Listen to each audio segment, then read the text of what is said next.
I'm in. Right, time for the Fibro section. Bling, bling, bling, bling, bling. And this week it's going to be on how to go on holiday with a chronic illness. So basically how to prepare for it and what to do when you're there.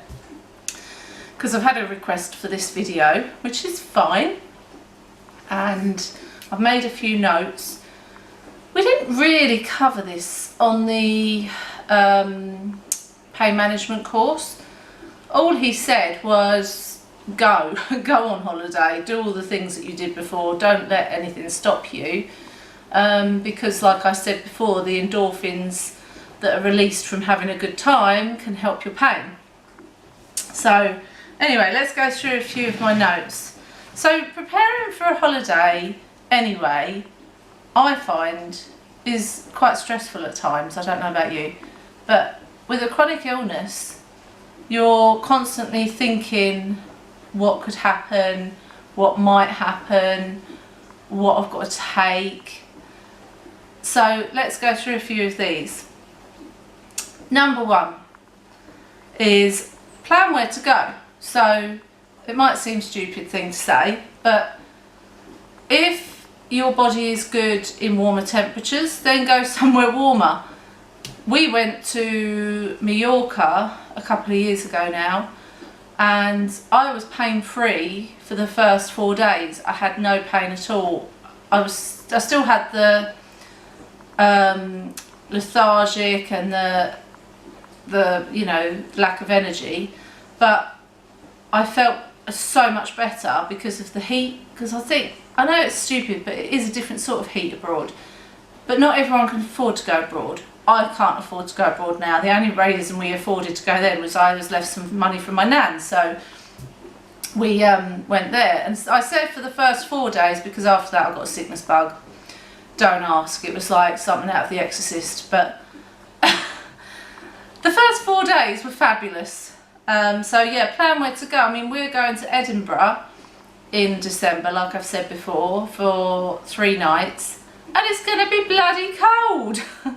And I know that, so I'm going to get thermals, I'm going to get loads of layers, and yes, it might affect my pain, but also because I'm having a good time, those endorphins might counteract that a bit. So who knows? There's no good me saying, oh, I'm going to be in loads of pain, because then you're going to be. You need to think positively about it and enjoy it really for what it is. So if you are going abroad, I've got booking special assistance. Now, not everyone with chronic illness uses walking aids like I do, but a lot of you do. So we take the wheelchair if we go on a plane, because we are actually flying to Edinburgh as well.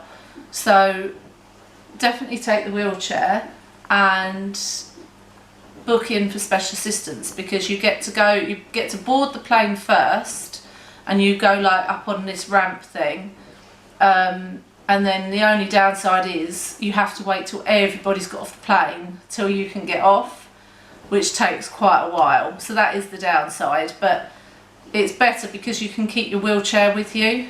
So for someone like me, you know, that's a really good thing to have. So yeah, but special assistance free, you don't have to pay for it as far as I'm aware. We've never paid for it. So also I've got take everything with you that you might need, so be prepared. So I take my supports. So this is my hand and wrist support, which is so comfortable. If I can find it on Amazon, I'll link it below for you. But it's so soft and so comfortable. I think it was £10, and I do need to get another one because I've only got one of these, and in the winter sometimes both hands and wrists can go, so I must get myself another one then. But that would definitely be coming with me to Edinburgh. And this is my foot and ankle support, so this definitely comes. I've got 2 of these. So if my ankles and feet decide to play up, then I have this with me, which they often do. This, my little fan, I'll try and link this for you as well, but every morning, because I struggle with that regulating your body temperature, so I'm either sweating buckets or freezing cold, but usually I'm sweating buckets at the moment. So this is just a little fan. You can have it on 3 different speeds. Oh, it's lovely. And it just charges up there. You can charge it from your phone or your laptop. I usually put it on my laptop to charge it, and it lasts about 10 hours. And it bends as well, so I have it sometimes sitting on the worktop like that while I'm doing jobs. But I took this with us. If you've just seen the vlog, no, you won't have seen it yet. You will see the vlog when we go away last weekend, and I took this with me. Thank goodness I did, because we went down to breakfast and I was literally sweating buckets.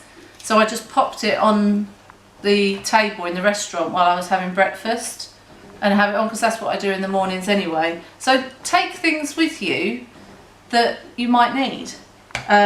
Also, like support, so I said supports, heat pad. I took my heat pad with me at the weekend as well. I didn't need it, but it was there just in case I did. Medication, obviously. Now also a good tip is if you're going in a plane, you've obviously got your hand luggage and you've got your suitcase.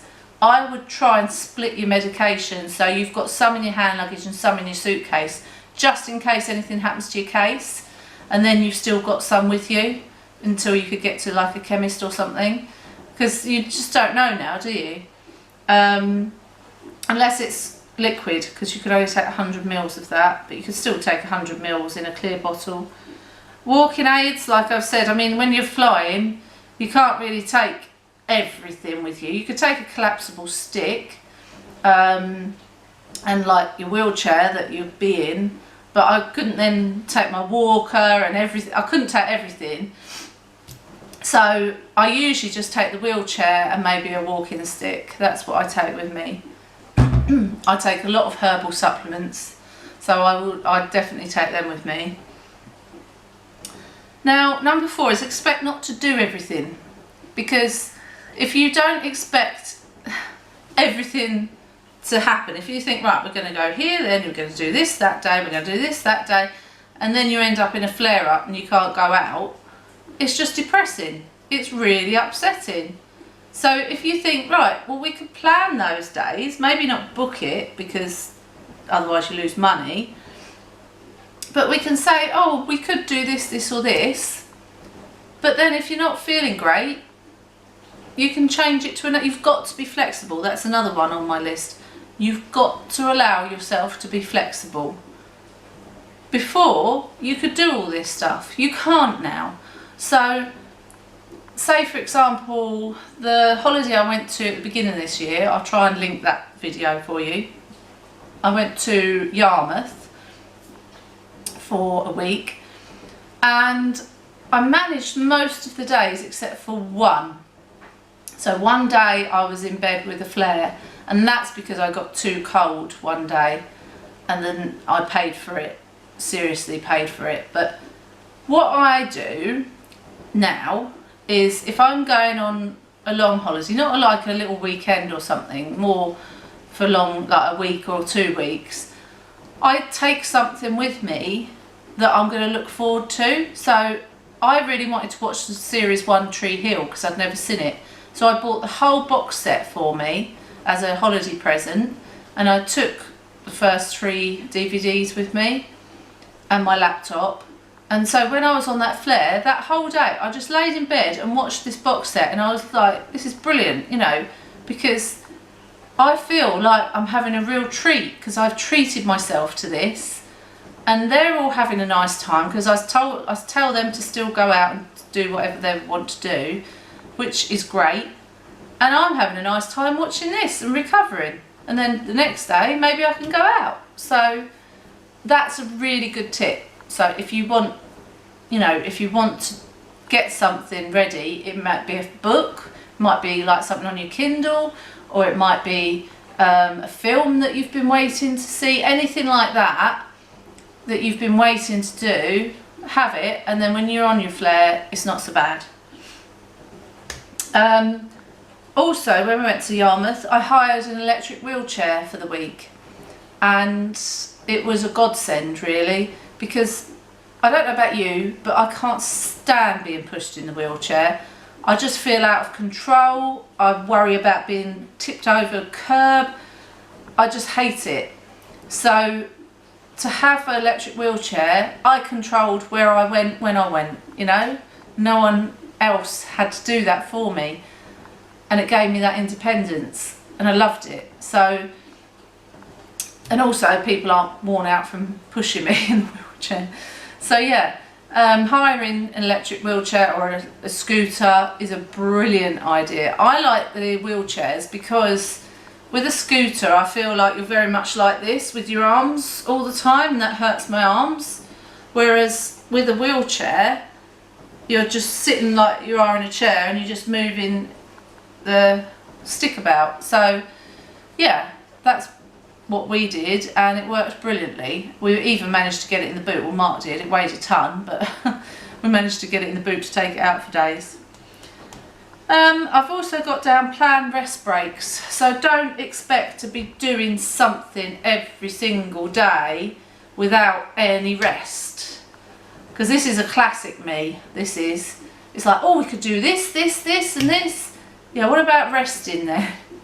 So every day, if you want to go out and you feel we're okay, do it. What I'm saying is make sure you allow a rest in there somewhere where you could sit down with your feet up, read a magazine, do something, have a sleep. Just rest, because your body needs to rest to recover from what it's just done. So that's really important. And like I say, you might have a whole day like I did in Yarmouth where you need to be in bed and recover. And then the last one I've got is have fun. Have fun, such fun. Who watched Miranda? Who remembers that? So yeah, definitely have fun, because like I say, the more fun you have, the more endorphins that are released. I mean, even on the days I've been out, when we went to Legoland, I was fine, but I'd done a bit too much the day before, like walking wise, so I was sort of on the verge of having a flare, and by the end of the day I felt so ill. But I got through it because I was having a nice time and I was enjoying myself and watching the girls have fun and being with their friends, you know, it made all the difference. But yeah, by the end of the day I'd had enough and I just needed to go to bed. But definitely have fun, enjoy yourself, because that's what life's for, isn't it? At the end of the day, just because we're chronically ill doesn't mean we can't enjoy ourselves. So I hope this has helped.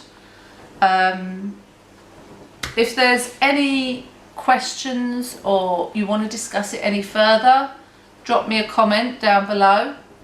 Don't forget to hit that thumbs up. And what I do, actually, I was going to say this, when I watch a YouTube video, I always hit the thumbs up before I watch the video. I know that might seem stupid because you might not actually like the video, but it just reminds me to do it.